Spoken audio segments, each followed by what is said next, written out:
kusoo dhawaada daawadayaal wararkii ugu dambeeyay Soomaaliya qodobada aad daawan doontaanna waxaa ka mid ah madaxweynaha Soomaaliya mudane Xasan Sheekh Maxamuud oo u ambabaxay magaalada Khartoum ee wadanka Suudaan maalmo kadib qaraxyadii ka dhacay isgoyska Zoobe ee magaalada Muqdisho. Haddaba maxaa ka jira in madaxweyne Xasan Sheekh Maxamuud hub iyo gaadiid dagaal oo lagula dagaalamo kooxda Al-Shabaab uu u raadsaday wadankaasi? dowladda federaalka Soomaaliya oo shacabka u dirtay digniin cusub oo la xiriirto weerarada Al-Shabaab iyo gudoomiye ku-xigeenka amniga iyo siyaasadda gobolka Banaadir Cali Yare Cali oo ballan qaaday in la xoojin doono dagaalka ka dhanka kooxda Al-Shabaab sidoo kalena tallaabo laga qaadi doono ganacsatada suuqyada Muqdisho ee lacagaha baadda ah siiyo kooxdaasi Al-Shabaab. sidoo kale daawadayaal waxaanu idin soo gudbin doonaa xildhibaan Maxamed Ibraahim Maclimu oo shaaca ka qaaday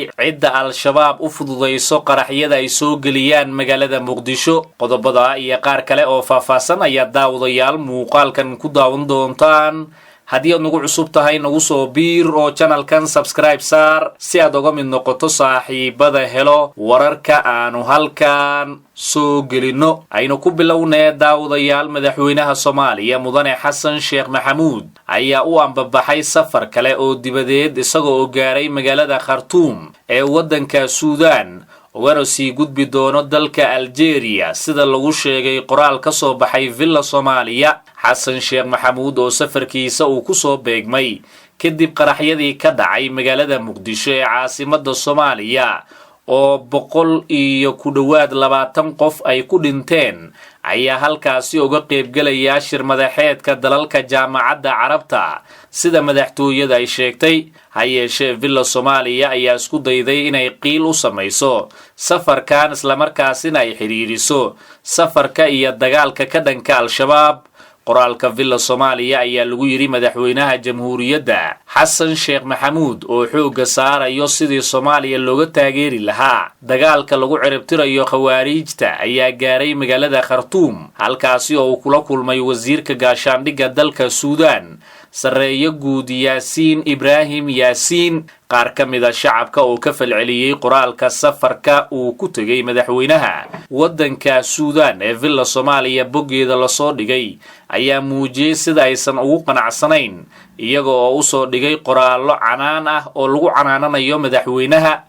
Xasan Sheekh Maxamuud ayaa tan iyo markii dib loogu soo doortay xilka waxa uu galay safarro badan. qaar ka mid ahaa dadka dhaliilo ayaa safarrada qaar ku qeexay kuwa laga baaqsan karay halka taageerayaashiisana ay ku micneeyeen kuwa muhiim u ah xoojinta xiriirka Soomaaliya iyo dalalka caalamka iyo dowladda in ay taageero u hesho dagaalka lagula jiro Al-Shabaab. xildhibaan Maxamed Ibraahim Maclimu oo ka tirsan golaha shacabka Soomaaliya ayaa shaaca ka qaaday xog ku aadan weerarada qaraxyada ee Al-Shabaab ay ka geysato gudaha magaalada Muqdisho ee caasimadda Soomaaliya.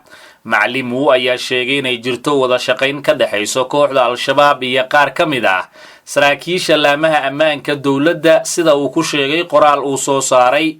xildhibaanka oo bartiisa Facebook qoraal dheer soo saaray ayaa sheegay inay jiraan rag saraakiil oo shabaab qaraxyada u soo gudbiyo dhanka baraha control ee magaalada Muqdisho. waxa uu intaasi ku sii daray in shacabka lagu dhibo barahaasi control balse Al-Shabaab loo fududeeyo si qaraxyada ay u soo geliyaan magaalada kadibna ay u dhibaateeyaan dadka. hadalkan oo ah mid xasaasi ayaa ku soo aadaya kadib qaraxyadii gilgilay agagaarka Zoobe ee magaalada Muqdisho iyadoo hadalkaasi la mid ah uu ku hadlay Fahad Yaasiin Xaaji Daahir oo ahaa taliyihii hore ee hay'adda nabad sugidda iyo sirdoonka qaranka kuna eedeeyay Mahad Salaad oo ah agaasimaha iminka ee NISA inuu la shaqeeyo kooxda Al-Shabaab. wasiirka wasaaradda arrimaha gudaha Soomaaliya oo booqday xarunta howlgallada gurmadka degdega ay hirgelisay hay'adda masiibooyinka qaranka kadib qaraxyadii Zoobe ka dhacay ayaa shacabka Soomaaliyeed ugu baaqay inay ka feejignaadaan weerarada ka dhanka Al-Shabaab. wasiirka ayaa warbixin ka dhageystay Cabdiraxmaan Maxamed Guutaale oo ah maamulaha xarunta howlgallada gurmadka degdega waxaana uu sharaxaad ka bixiyay diiwaangelinta ay sameeyeen sida khasaaraha kala duwan ee naf iyo maalbale ay ku jiraan dhaawacyada, dhimashada, dadka maqan, hantida kala duwan ee baaba'day iyo agoonta. wasiirka arrimaha gudaha ayaa boogaadiyey shaqada xarunta iyo ahmiyadda ay leedahay, isagoo soo jeediyey in lala shaqeeyo hay-adda maaraynta masiibooyinka iyo xarumaha gurmadka si ay u helaan xogaha maqan. ugu dambayntiina daawadayaal, guddoomiye ku-xigeenka amniga iyo siyaasadda gobolka Banaadir Cali Yare Cali oo sidoo kale walaalkiisa uu ku geeriyooday qaraxyadii ka dhacay Zoobe ee magaalada Muqdisho ayaa si kulul uga hadlay dagaalka lagula jiro kooxda Al-Shabaab. Cali Yare Cali ayaa sheegay in kooxda Al-Shabaab lagala dagaalami doono dhinac walba, gaar ahaan dhinaca maaliyadda, waxaana uu xaqiijiyey markay dhammaato iminka tacsida socoto la gudageli doono sidii loo xiri lahaa suuqyada ku yaalaan magaalada Muqdisho, kuwaasi oo uu ku eedeeyey qaar ka mid a dadka ka ganacsado in lacaga baada ay siiyaan kooxda Al-Shabaab, lacagahaasi oo kooxda ay u adeegsato in qaraxyo iyo weliba miinooyin ay ku soo iibsadaan si ay dadka shacabka Soomaaliyeed ugu dhibaateeyaan. tacsida markay naga dhammaato qof kasta oo dhalinyaro ah waa isku imaan doonnaa, waxaan xiri doonnaa suuqyada xamar ugu waaweyn, suuqa Bakaaraha, suuq Bacaad, Xamar Weyne, meel kasta oo tukaan uu ka furan yahay islaana Al-Shabaab lacagay siiyaan waa xiraynaa ilaa ay ruuta ganacsiga gobolka Banaadir ay ku dhawaaqaan inay joojiyeen lacagtii baad. Soomaaliya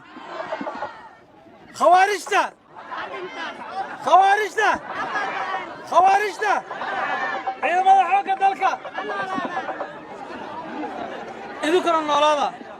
walaalayaal waa mahadsantihiin, waxaan idinkaga mahad celinaynaa aqbalaadda aa aqbasheen inaan awooddeenna midayno oo aan isku imaanno oo aan tashanno.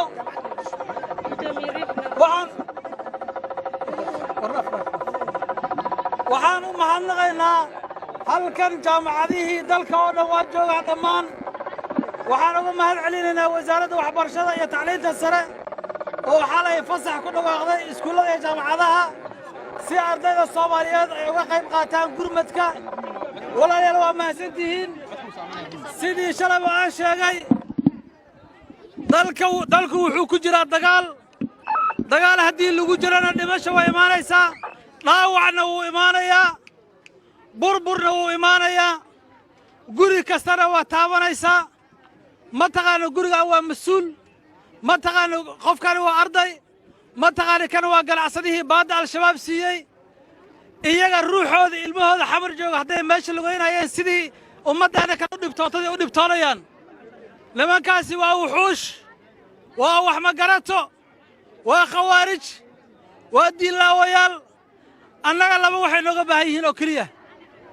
waxa koowaadoo nooga baahan yihiin waxaa weeye Al-Shabaab iyo khawaarij iyo Al-Qaacida iyo ISIS waxay u midoobeen inayna dilaan. waxay ka midaysan yihiin dilkaanna iyo dhiiggan inay bannaystaan. innaga waxaana looga baahan yahay sida cadowgeena u midaysan yahay oo kale inaan u midaysanaanno, inaan hal ahaanno, inaan dawladda garab istaagno, inaan dawladda ku garab istaagno dagaalka khawaarijta lagula jiro ee Soomaaliya tuulo kasta. dhallinyarahaas nagaysanno. waxaana looga baahan yahay dagaalka ciidanka Soomaaliyeed iyo ciidanka qabaa'ilka ee is abaabulay oo khawaarijta kula jiro ee ka socda magaalo kasta iyo degmo kasta ee Soomaaliyeed inaan kaalintaanna qaadnaa loo baahan yahay. dhalinyaro taas diyaar ma u nahay? Al-Shabaab inaan la dirirno diyaar ma u nahay? dawladda iyo ciidanka inaan garab istaagna diyaar ma u nahay? waxay ahaanayaan laablakac maanta iyo berri ah. waxaan halkaas ugu nimid ma waxay noqonayaan laablakac maanta iyo berri isaa damba ah. waxaana laga rabaa annaguna inaan sidaa u taagnaano. dawladda Soomaaliyeedna waxaan ka rabnaa inay ka faa'iidaysato dadka halkaan jooga. sidaanoo kalea dadku u kaceen Oktoobar 2017, laakiin sidii la rabay loogama faa'iidaysan. waxaa la rabaa maanta fursaddaas inaan mar kale la dayicin. dawladdu waana maqlaysaa. waxaan u baahannahay inaan arrintaas la dayicin. arrinta labaad waxaa weeye وأمر كستون ملك كستون وكوب علنا ذاتك الصوماليات إلهي وحودي بي قرع ستلا المهدي تركي يكاي نيروبي كلا جايستي ور إلهي كعب صدا إلهي كعب صدا هلكا waxaa ku dhintay laba wiil oo isla dhalatay iyo laba isla dhalatay iyo gabar iyo hooyadeed iyo wiil iyo sodohdiis iska wadnaaf inta kale oo Soomaalida gabar kaluun meel ku gadaysa wadada shala waa aragteen meesha waxaan ka soo qaadnay gacan qal dhag lacagta lagu dilay waxaa bixiyay ganacsatada Soomaaliyeed lacagta lagu bixiyay shabaab waxaa siiyay ganacsatada Soomaaliyeed walaalaheena adeeryaasheena abtiyaasheena ilaahay waxaan ka baryaynaa haddii hal shilin oo daba al-shabaab ay siiyaan ilaahay iyaga iyo awlaadooda iyo qoyskooda inuu ku gubaan ilaahay ka baryaynaa ilaahay waxaan ka baryaynaa ganacsadihii dambe oo al-shabaab lacag siiya calaamo dadka Soomaaliyeed ay ku gartaan inuu ilaahay ka ifiyo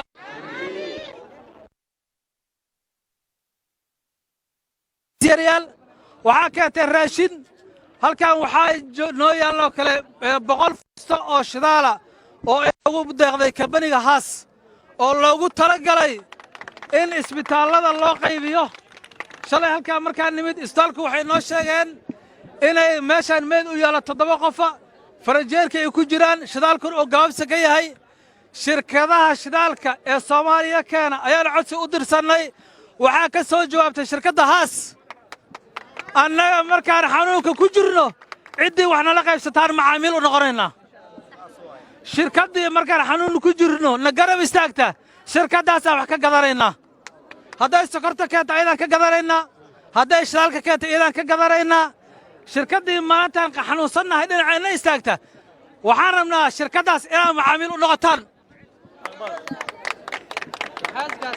ها هوشان مركان كنا ما أنه ما صوص على دليرو وحرمنا إنا اسكو إيمانه هل شغارنا إنا قبرنا شغلاس وحين نقدون تا سوقيا جراسك حبر إنا حرنه إلا يروت جراسك قبل كبرادر كل واقع سيتي ومده هرت بعده إنا جوجسي عشورتي بعدي حارتي الشاول سيجري تعسيد مركا إنك ماتو قف كسر دليراه واسكو إيمان دونا وحن حير دونا سوقيا حمر أقوى وين سوق بكارها سوق بعات حمر وينه مالكس أو تكار وكفر يا مثلاً على الشباب العجيسيان وحيرنا إلا يروت جراسي وقبل كبرادر كل واقعان إلى جوجيان الاعتباد أو كل واقعان إلى جرب تاريخ دجال كالشباب guud ahaan daawadayaal intaas ayaanu ku soo gabagabeynaynaa muuqaalkan aad ku daawanayseen wararkii ugu dambeeyay Soomaaliya iyo caalamka tan intaanu daawadayaal dib ugu kulmi doona muuqaalo kale waxaanu iminka idinkaga tegaynaa sidaas iyo nabadgelyo